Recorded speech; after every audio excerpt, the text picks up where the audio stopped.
Olá, sejam bem-vindos a mais um episódio do Voz Negras na Educação. Hoje a gente vai conversar um pouco sobre autoestima, infância e identidade. A gente vai pensar como que as experiências da infância marcam a forma de cada pessoa negra se reconhecer e se valorizar. Para entender isso, a gente vai estar falando com a psicóloga e mulher negra Silvia Guimarães. Seja bem-vinda. Estamos muito felizes de receber você aqui, uma profissional, né? É um passo muito grande para o nosso podcast. Seja bem-vinda. A gente queria que você começasse um pouco se apresentando, falando um pouco sobre você. Eu senti muito honrada, né, de ter sido convidada. Meu nome é Silvia, eu sou psicóloga há mais ou menos uns 30 anos, não parece, né? E há 22 anos eu trabalho com adolescente ator de atos infracionais, né, nas unidades de internação. Atualmente, né, eu trabalho em superintendência. E conhecida também como mãe da Bia. É verdade, a Silvia ela é mãe de uma excelente aluna da nossa escola. Então vamos começar aqui, né, com uma pergunta para fomentar um pouco. O que significa para você tornar-se negra? Na infância, da frase da Léa Gonzalez, né? O que significa para você tornar-se negra na infância?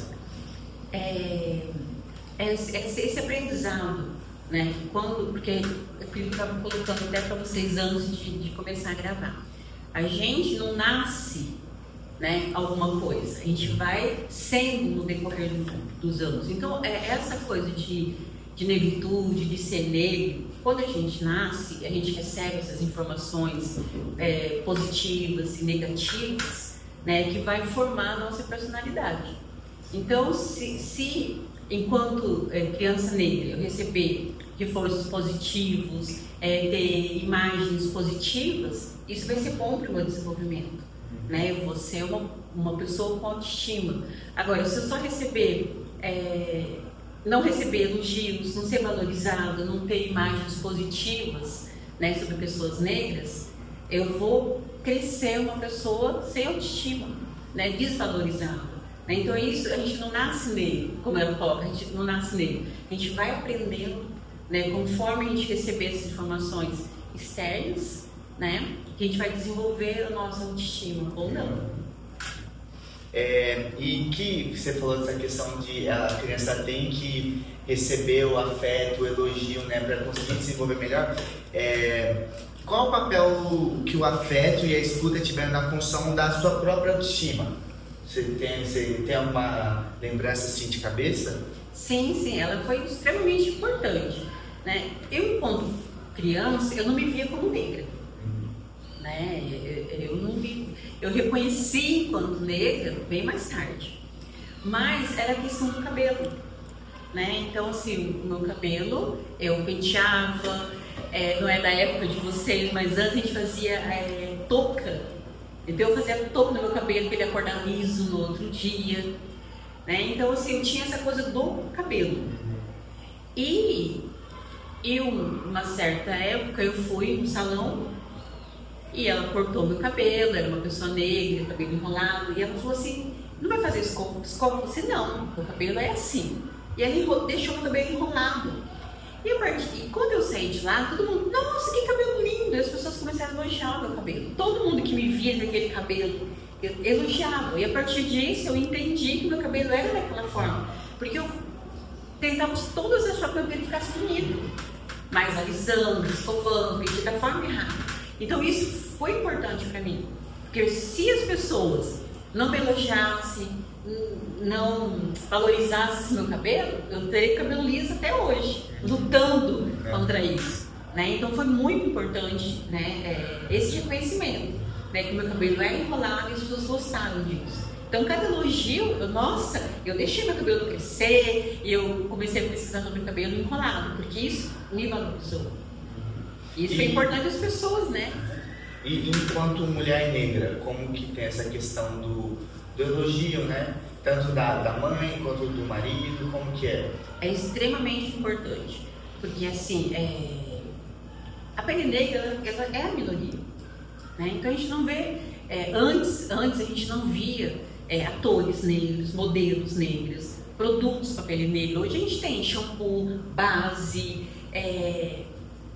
específico para pele negra, mas antes não.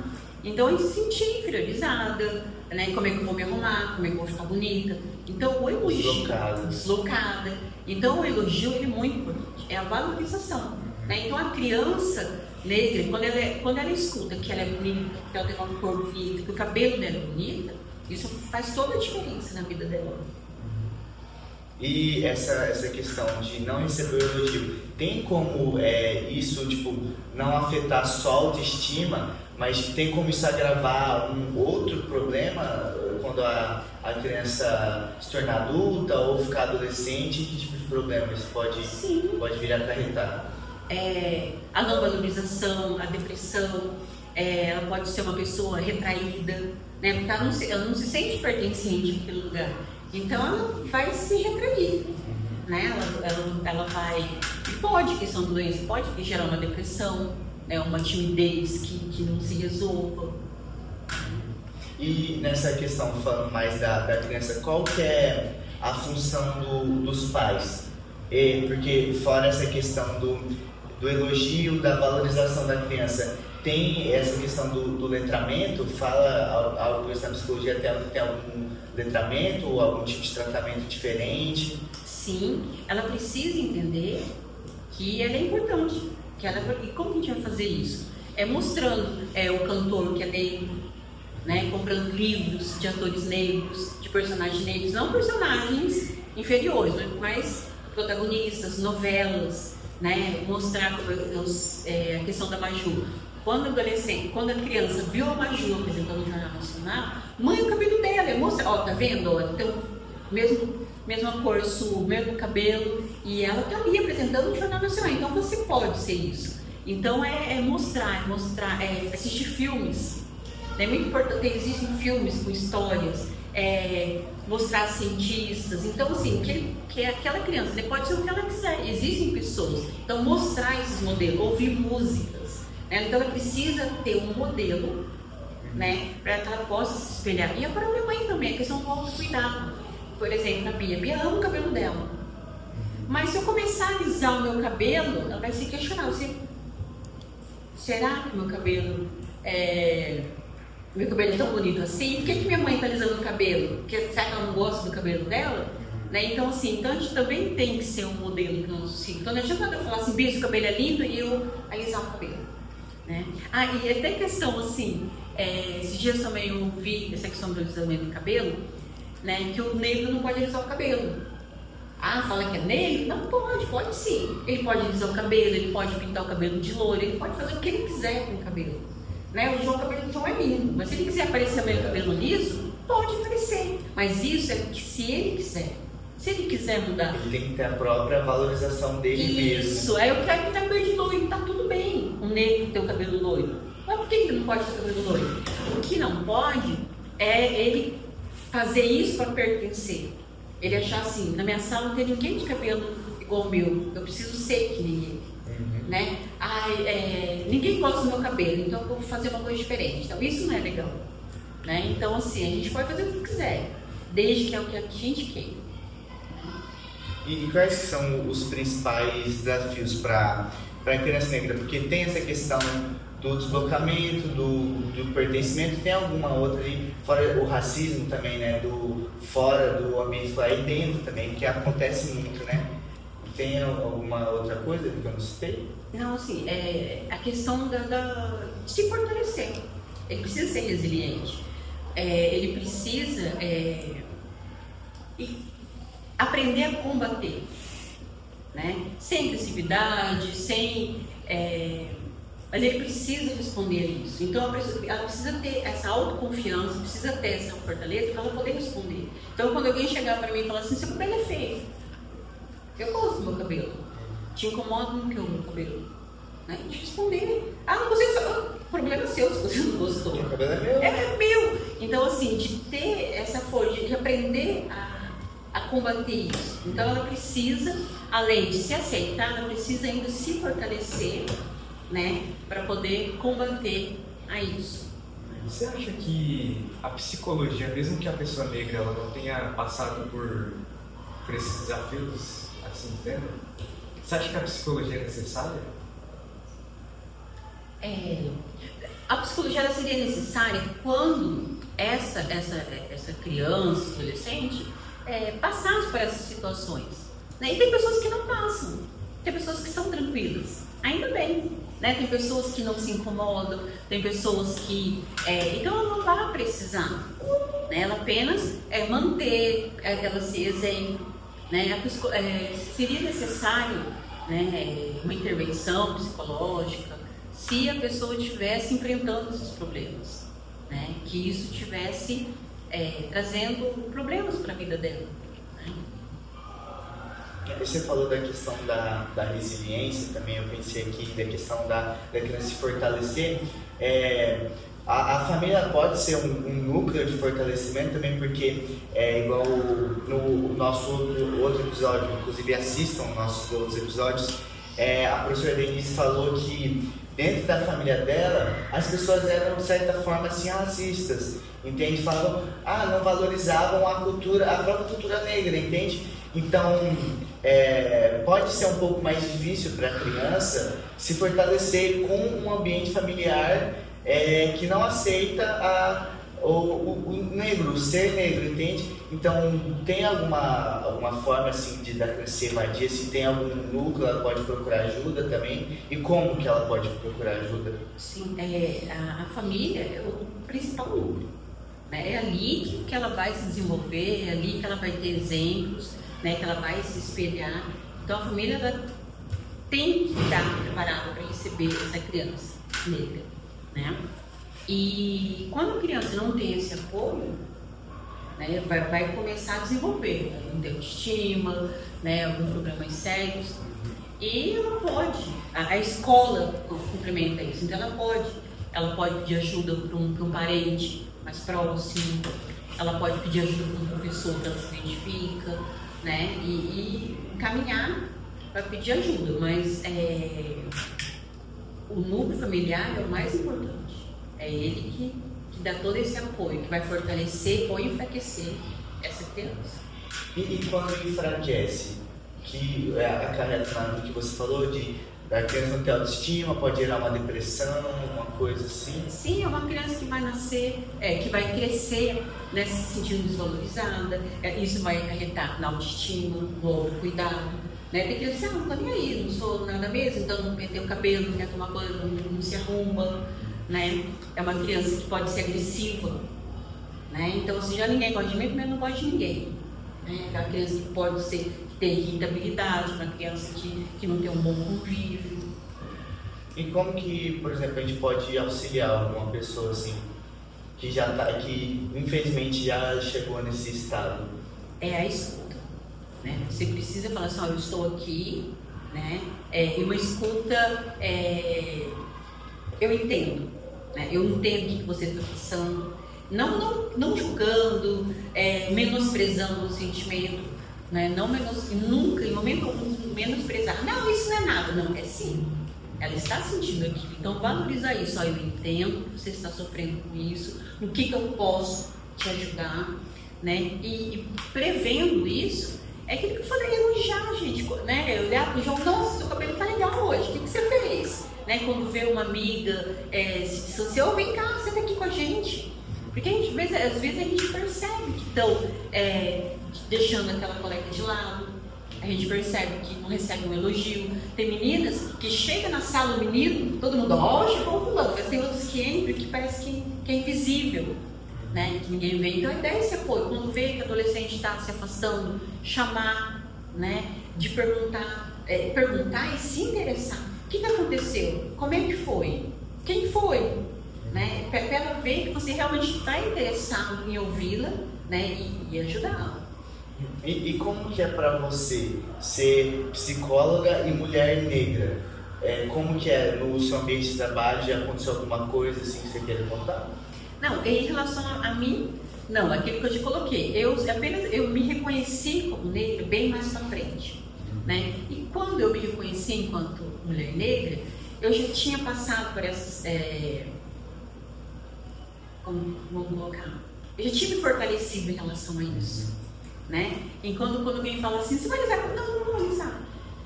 Né? Ah, seu cabelo dá trabalho, né? Dá, mas eu prefiro. Vale a pena. Vale a pena o trabalho. Então você tinha mecanismos para rebater isso, né? Sim, mas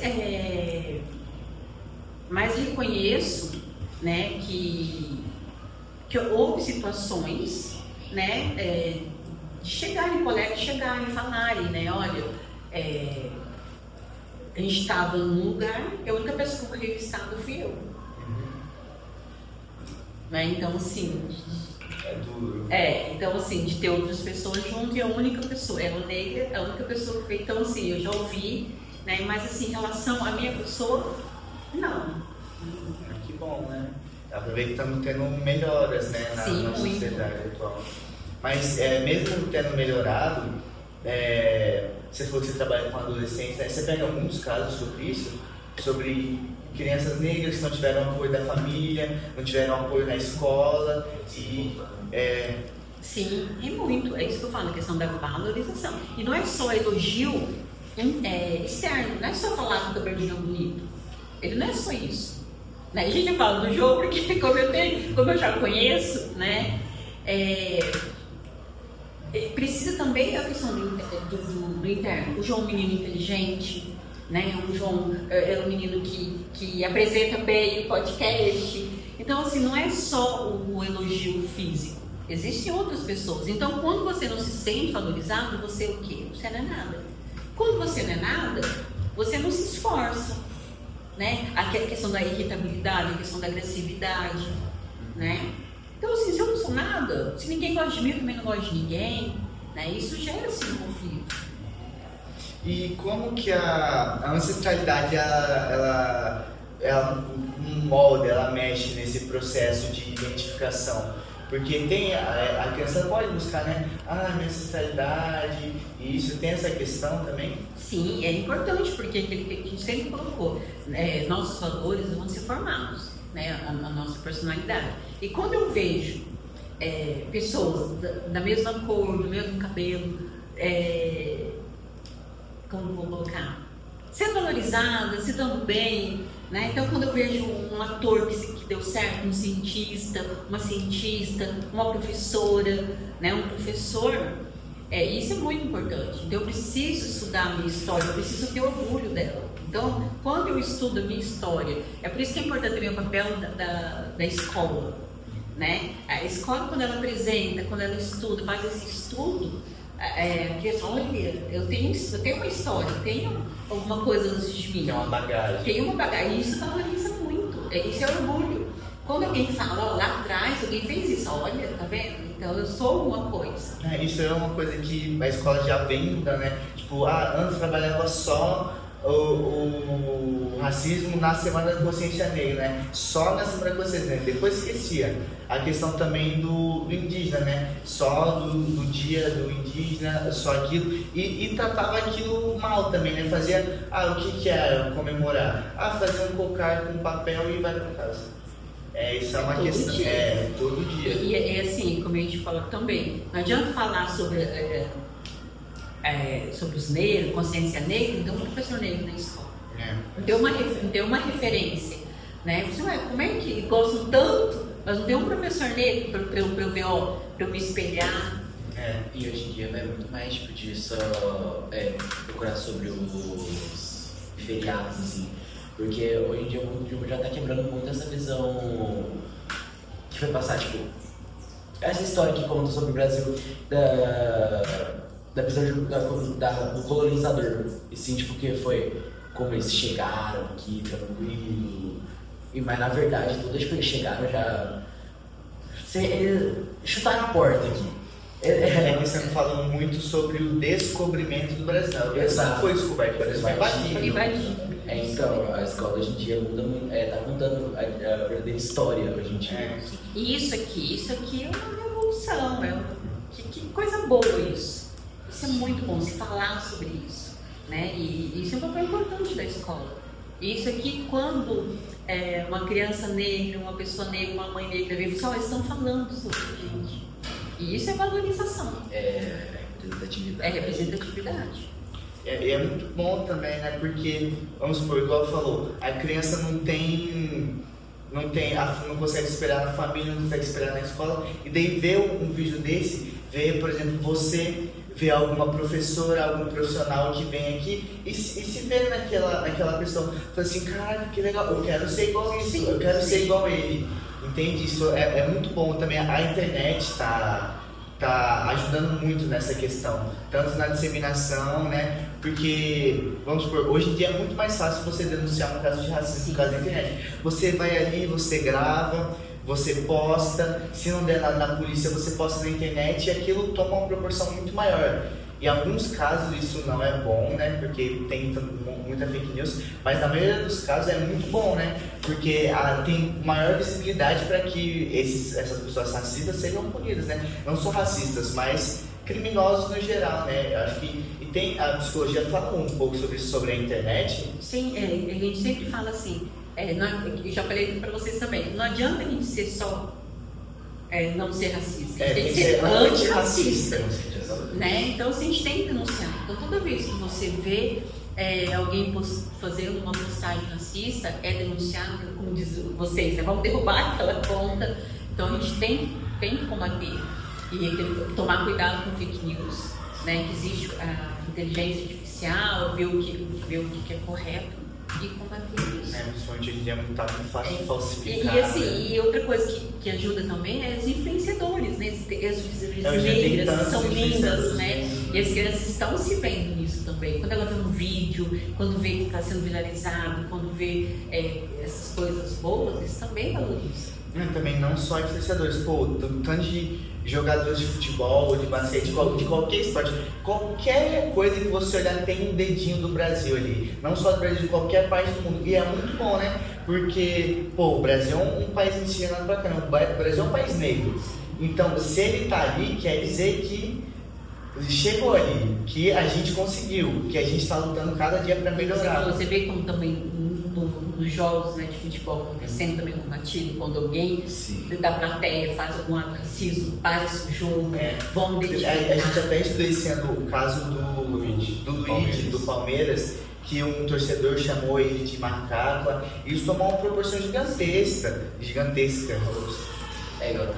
no caso do Vinícius Júnior na Europa, que o torcedor, se não me engano, ele fez um gesto imitando um macaco pra ele. E, gente, outra coisa que eu vejo também muito quando acontece isso é a questão do mimimi. Não é mimimi quando a dor é do outro. Né? Quando machuca, quando dói, não é mimimi. Não é frescura. Então a gente também tem que se colocar no lugar do outro. Então, quando alguém se sentir dolorido com uma piada, com uma brincadeira, já começa aí.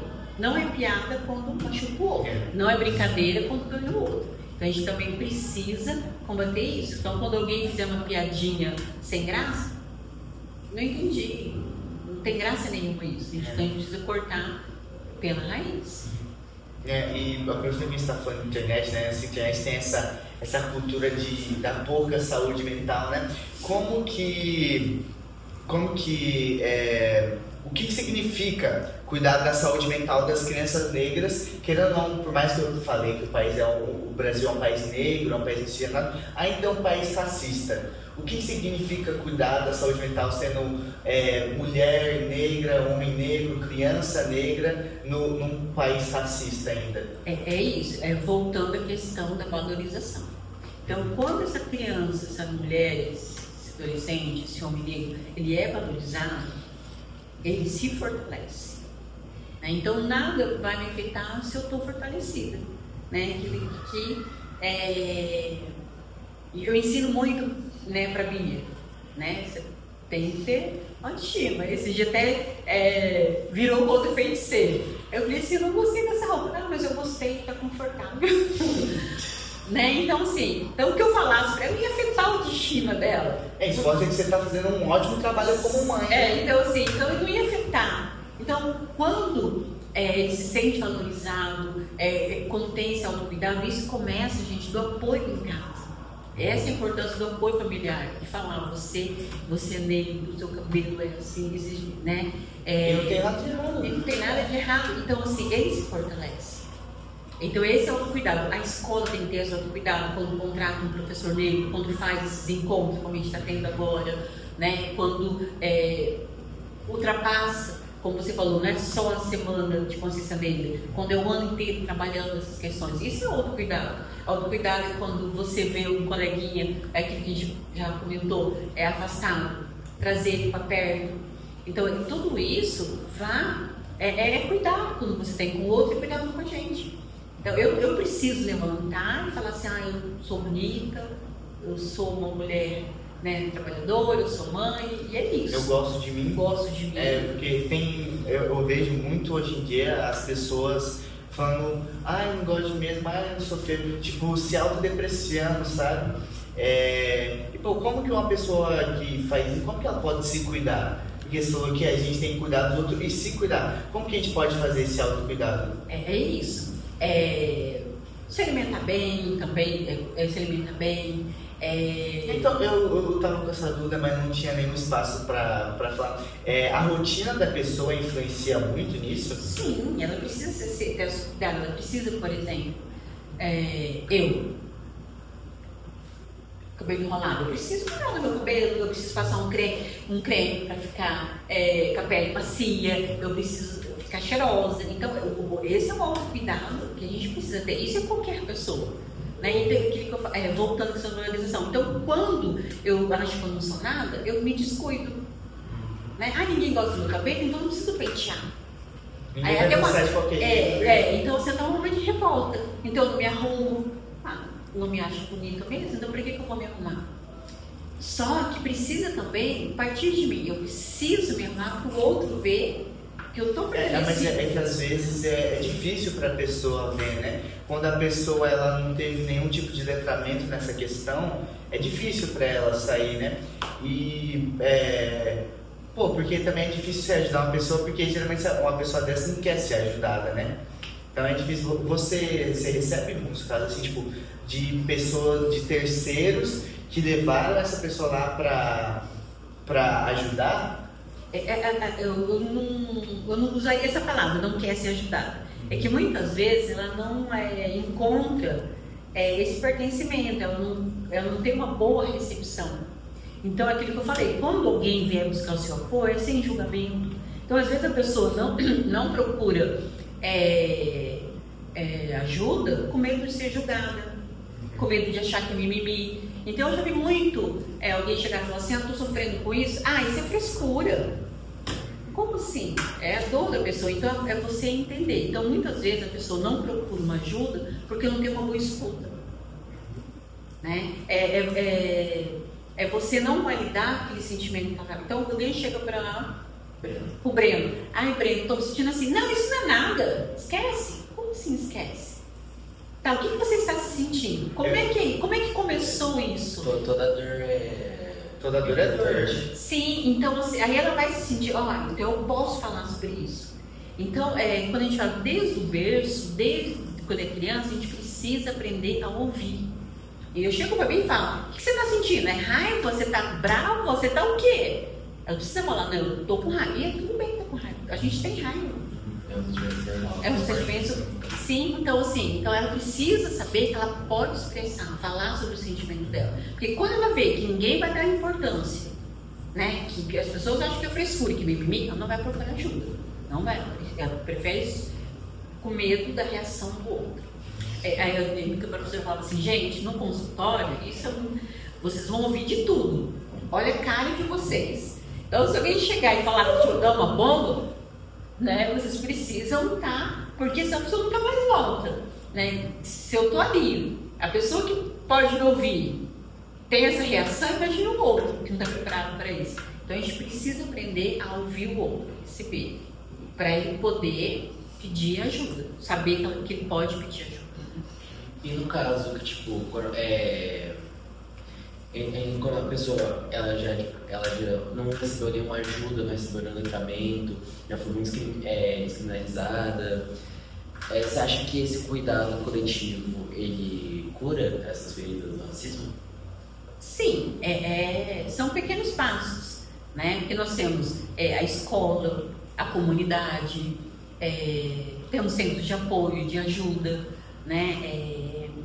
Existem centros, não tem centro dos idosos, então existem centros onde trabalha essa cultura negra, né? Então se oferecer esses lugares para que elas se sintam melhor, né? Então esse cuidado coletivo que é a escola, né? Que é um centro de saúde, às vezes o município apresenta alguma ONG, alguma instituição que fale sobre isso, né? Isso é muito importante. E assim, fala um pouco sobre o seu trabalho, como que você aborda esses casos. Então, assim, eu trabalhei na unidade educacional de internação por 21 anos.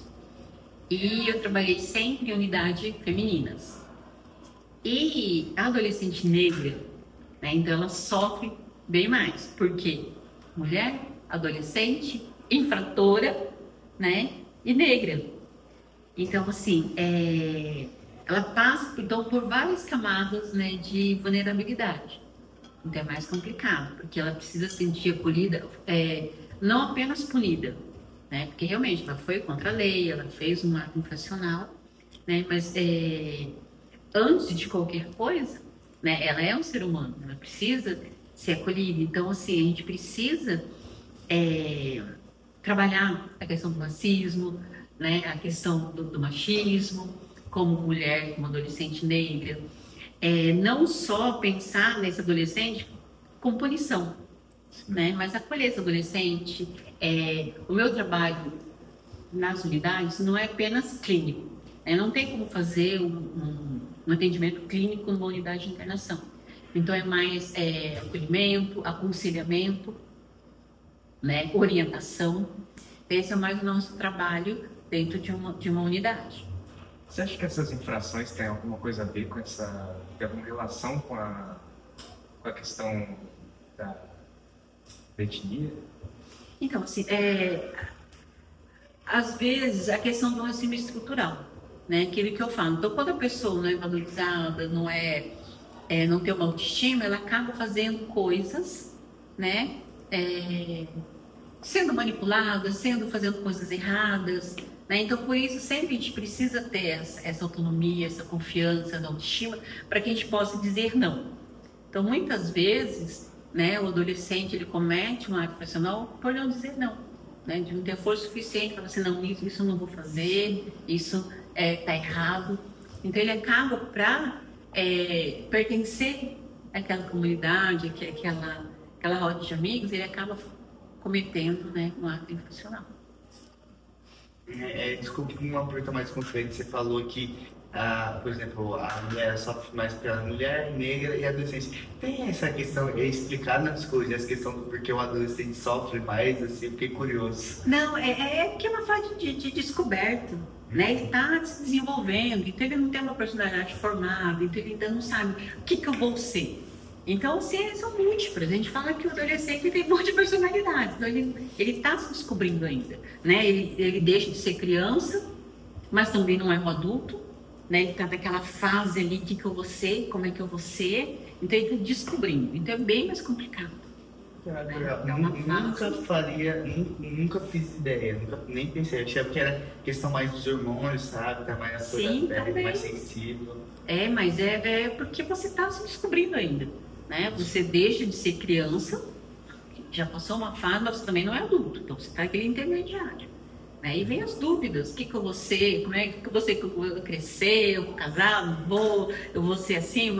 Então, assim, são várias dúvidas e isso traz, né, embaralhamento. Né? É bem mais complicado para o adolescente. Então, a gente tem que ter, por isso que eu falo, a gente tem que ter um escudo diferenciado para o adolescente. A cultura popular aprendeu muito a odiar o adolescente, né, por essa questão. Ele ser mais sensível, também falou que ele é mais chato. Mas, tipo, tem você, né, como mãe de escola, você tem alguma forma, alguma manhãzinha aí para lidar com isso? Não, é isso, é escutar, é orientar, né? Eu tenho um adolescente em casa, né? Então, assim, às vezes eu preciso ser mais firme, a gente precisa, o adolescente precisa dessa firmeza, a gente também precisa desse apoio, né? A gente precisa ter esse equilíbrio. O difícil é a gente achar esse equilíbrio, né? Porque se a gente dá demais, a gente perde o controle. Mas também se a gente for rígido demais, a gente perde o controle também. Então, o difícil do adolescente é você achar esse equilíbrio, é menos. Então, às vezes, né, eu falo, Bia, menos, né? Então, ela precisa ser fortalecida, ela precisa ter a personalidade dela, mas ela precisa também saber que ela convive com outras pessoas. Então, ela precisa também ter empatia, né? Tem que saber dosar a mão. Dosar a mão. Então, assim, então, a mãe do adolescente, ela precisa saber, é isso mesmo, é dosar a mão. Ser firme quando precisa, quando o adolescente precisa desse limite. O adolescente não, porque, não sou mais criança, mas não é porque você não é criança que você vai poder fazer tudo o que você quer. Né? Então, o adolescente ele precisa de regras. É essencial que o adolescente precisa de regras e rotina.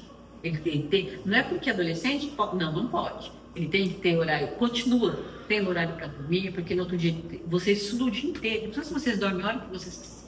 Como é que é? Dormir 3 horas da manhã, todo dia até aqui o dia inteiro? O que vocês vão aprender? Como é que vai ser? Para mim, porque muita pessoa que vem de ônibus, Sim. né? Tem que ter horário do ônibus. Então, o adolescente ele precisa de ter limites. Tem que ser regrado. Tem que ter limites, né? E você tem que também dar, porque a gente precisa também dar essa liberdade, porque ele também precisa se construir, precisa ser responsável, ser independente. Né? Tem que ser, né? Porque tem muitos pais que se moldam no adolescente, né? Na criança, que querem, porque eu não sei se estou falando bobagem, mas eu vejo que muitos pais, quando, por exemplo, vamos supor, a infância privada e tem filhos, querem que o filho viva aquilo que eles não viveram. Então, aquilo, eles forçam muito o filho a fazer aquilo que eles querem, eles não dão liberdade para ele fazer o que ele quer. Tem muito isso? Sim, você está certíssimo. Então, assim, ele tem que ver que o filho é diferente dele, que tem as escolhas. É óbvio também que você também não vai apoiar uma escolha errada do teu filho. Né? Sim, mas se você tem que estar ali para apoiar ele, não para falar não para passar a mão na cabeça. Sim, e não fazer escolhas por ele. Deixa ele, né, fazer as próprias escolhas. Lógico que quando o adolescente tem esse apoio desde pequeno, tem essa orientação, né, tem uma boa educação desde pequeno, vai ser muito fácil esse adolescente fazer as escolhas certas. Né? Não é esperar a adolescência para poder punir ou poder fazer uma outra situação. Isso é desde pequeno. Né? Então, quando chegar na adolescência, é muito fácil. Eu tenho um convívio muito fácil com ele. A gente conversa muito. Porque desde pequeno a gente tem esse diálogo, a gente tem essa conversa, né? As escolhas. Ela faz as próprias escolhas. Eu falo, por exemplo, tá frio. Não, você não vai... Cadê o casaco? Eu ainda sou a mãe do casaco. Pega o casaco. Então, assim, então tem escolhas que mesmo que a adolescente tenha essa liberdade de fazer, mas a gente ainda precisa intervir. Pega o casaco. Pega o casaco.